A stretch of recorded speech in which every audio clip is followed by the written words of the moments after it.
Sirraa jirtuu kabajamtootaaf jaalatamtoota kiyya jaalatamoo viidiyoowwan adda addaatii fi haala miidiyaawwan addunyaa irrattii fi akkasumas fudhattoonni biyyoota Afrikaadhaatirraa gara Liibiyaadhaatiin gara Awuroopaatti dabran haala akkamiin dabran kan jiru waliin ilaalla. Har'a immoo dhalataa lammii Eertiraadhaa kan ta'e yeroo hedduudhaaf daddabarsa namoota seeraan alaatiin kan beekamu to'annoo seeraa jala oolee Neezerlaanditti immoo kanaatiinis murteen itti murtaa'e. Kanaan immoo Switzerlanditti murteen itti murtaa'e. Switzerlandiin murtee kana ergaaniif itti murteessaniis booda dhalataa lammii Eertiraadhaa kan maqaan isaa Waldi jedhamu immoo garuutuu maqaa naannessaatiinis maqaa biraatis qabatee deema.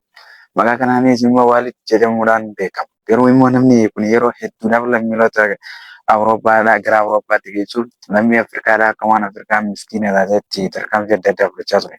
Nama kana immoo yeroo hedduudhaafis biyyoonni hedduun barbaadaa turan. Namni kun yeroonii fi qabamutti namoota hedduudhaas to'annoo seeraa jalaas oolchee miidhaa garaagaraa irrattis geggeessaa ture. Namni kun ergaaniif qabameen booda hidhaadhaa waliin osooniif hidhameetis jiru tarkaanfiin isa irratti fudhamee taa'ame maali kan jiru waliin ilaalla. Dooraala 30,000 akkaanii fi kaffalu jechuudhaafis Switzerlaandii gaafattee jirti. Namni dhalataa lammii Eertiraadhaa kun yeroo hedduudhaafis miidhaawwan namoota garaagaraa irratti geggeessuu fi godaannisa seeraan alaa keessatti immoo tarkaanfiin inni fudhachaa ture isa olaanaa ta'uu isaatii beeksisan. Namni kun biyyoota Afrikaadhaatirraa namoota hedduu daddabarsa seeraan alaa keessatti ergaaniif hojjechaa turan walduraa duubaan walirratti deddeebisaa ture. Waa'ee daddabarsa seeraan alaa Afrikaadhaa kanneen gara Awurooppaatti dabran irratti har'aan tana yaada keenya dhiyaafannee qopheessinee isin dhiyeessati. Qopheessaan keenya immoo hanga bilotuu birraa. Chaanaala keenya dabalatu akkuma sentanii laayik, sheer, sabskiraayib godhuudhaan afaan turtii taasisan isiniin ja'a. Garuu immoo lammiileen Afrikaadhaa yeroo hedduudhaaf baqatanii biyyoota biyya Liibiyaadhaatiin gara Awurooppaatti barbaadaa turan. Garuu immoo gabaasni miidiyaan guddaan Istaanbul jedhamu immoo barreeffama isaatii fi akkasumas gabaasa guddaa tokko qopheesseeti innis kan dabarsee ture. Kanaanis lammiiwwan biyyoota garaagaraa irraa baqatan kan gara Awurooppaatti dabran hedduutu jira jechuudhaan ibsa isaa walduraa duubaan dabarse. Akkana jechuudhaan Interpoolti gaafa dabarsu shakkamtoonni godaannisa seeraan alaa keessatti harka qaban nama 3,700 ol kan ta'an to'annoo seeraa jala oolchine jechuudhaan beeksisee ture. Namni 3,700 inni qopheesse kun namoota seeraan alatti nama daddabarsuudhaan shakkamaa taates kan turanidha. Kun immoo garuutu dhaabbanni poolisii idil addunyaa Interpoolti jedhamuun beekamanitti opereeshinii biyyoota 119 keessatti geggeessan namoota yakka kana hojjetan mara irrattuu tarkaanfii jajjabaa akkaanii fi fudhatee beeksisee jira. Keessattuu immoo geggeessaan namoota godaansa barbaadanii turanis namoota 3,700 to'achuu ibse. Dhaabbanni Interpool immoo daldala namaa bultii namoota adda addaa ukkaamsuudhaan qarshii gaafatanis haala hamaa gochuudhaan irratti beekaman. Yeroo hedduuf akkuma waliin beeknu Liibiyaa irratti wayitaaniif namoota geessan rakkoo garaagaraa irratti geessuu fi tarkaanfiiwwan adda addaatiin irratti geggeessutu mul'ata. Namoota gaafaaniif qabanii Liibiyaa geessan haala qabuudhaan beekamuudhaan miidhaawwan adda addaa irratti geggeessan. Namoota lammii Afrikaanaa guutuu isaanii achirratti eeganii geessanii miidhaan namoota adda addaa irratti geggeessu hedduu ta'uu isaatiitu mirkanaa'aa ture. Dhaabbanni Interpool daldalli namaa immoo bu'uurummaan turan qarshii gaafatan haala haaraan waltajjii dijitaala fayyadamuudhaan bal'achuudhaan dhufeeraa jira. Ibsi poolisiidhaa immoo namoonni 14 ol ta'an adoolessa takka hanga hagayya 12tti shakkamtoota irratti opereeshinii waraanaa raawwachuudhaan bu'aa gaarii galmeessuu isaaniiti beeksisan. Garuu immoo isaanis qorannoowwan idil addunyaa irratti gaggeeffaman biyyoota 119 keessatti qofaadha. Haala kanaatiin shakkamtoota hedduu to'annoo seeraa jalaa kan isaan oolchaniitis turan.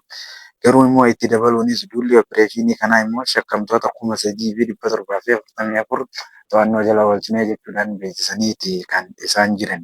Haaluma kanaatiin namoonni daddabarfaman immoo 4,414 ta'anis qabamuu isaaniiti beeksisan. Kanaan immoo namoonni miidhaan garaagaraa irra gaggeeffamaa ture falaata saalaa kana jalaa nagaan bahuudhaaf kan isaan mirkaneessanii turan. Namoonni haala kanaatiinis immoo rakkoo hedduu keessaas kan jiranii turan ta'us dhaabbatichi akka beeksisetti aangawoonni biyyoota adda addaa qorannoo haaraa geggeessuudhaan biyyoota 720tti banuunis bu'uuraalee yakka kanaa jiguudhaafis tarkaanfii jalqabaa fudhachuudhaafis qophii irra kaaniif isaan jiran mirkaneessaniiti jiran. Garuutu namoonni nama seeraan alaan daddabarsan kun immoo annaa fi qophii Gabaasni kun immoo haaluma kanaan gabaasuudhaan biyyoota hedduu keessatti miidhaawwan haala kanaatiin gaggeeffaman hedduudha jechuudhaan mirkaneessaa ture.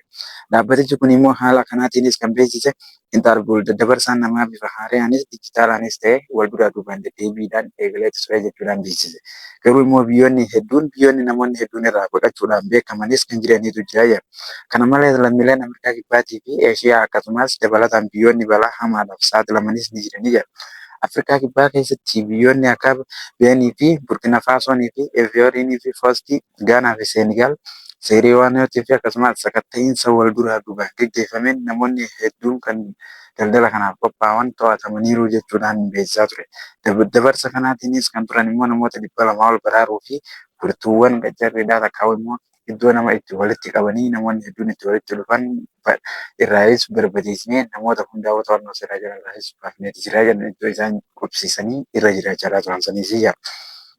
Kun immoo garuu akka odeeffannoon Interpol jedhutti ejensiiwwan idil addunyaa biirootii fi akkasumas bara 2022 hanga bara 2024tti duula wal fakkaataa addunyaa guutuutti namoota daddabarsaa raawwatamaniin namoota kanaanis akkasumas daldaltoota gurguddaa beekaman shakkamoota maraa to'annoo jala oolchineerra jechuudhaan beeksisanii turan.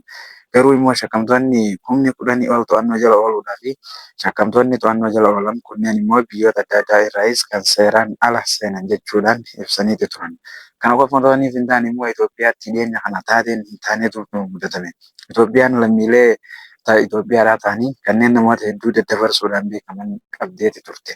Heddumina isaaniitiinis kan beeksisanii fi akkasumas to'annoo seeraa jala ergaanii oolaniifis harka biyyaatittis kan kufan beeksisanii jiru. Namoonni kunneen immoo Itoophiyaa maqaa isaa namoota hedduu walitti qabuudhaan gara biyyoota ollaatti erguudhaaf Liibiyaa irraan hangaaniif Awurooppaa seenaniitti ta'uu isaaniitti beeksisan.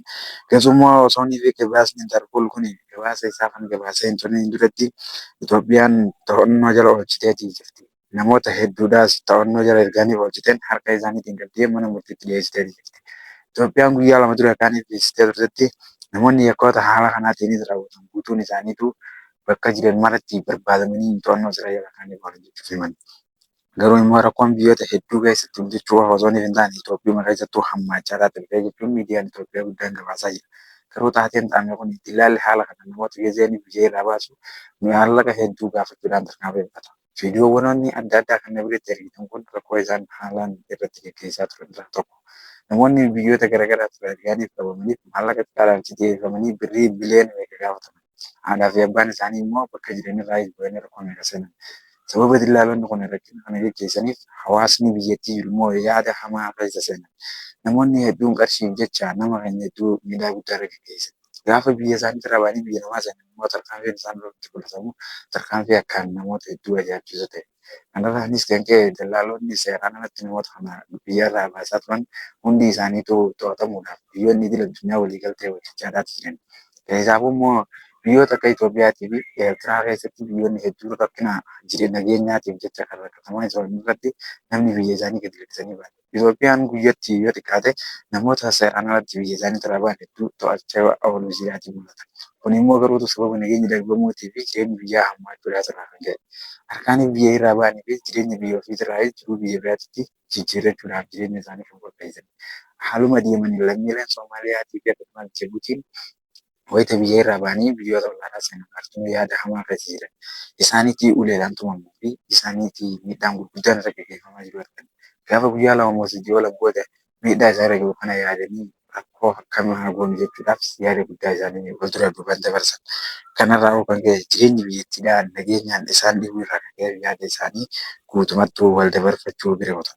Kanaafis daawwattoota kiyyaa kan hanga xumurichaatti na faana tursiisaa jirtan galatoomaa isin jira. Laayikii fi sheer sabiskiraayib godhuu hin dagatinaa.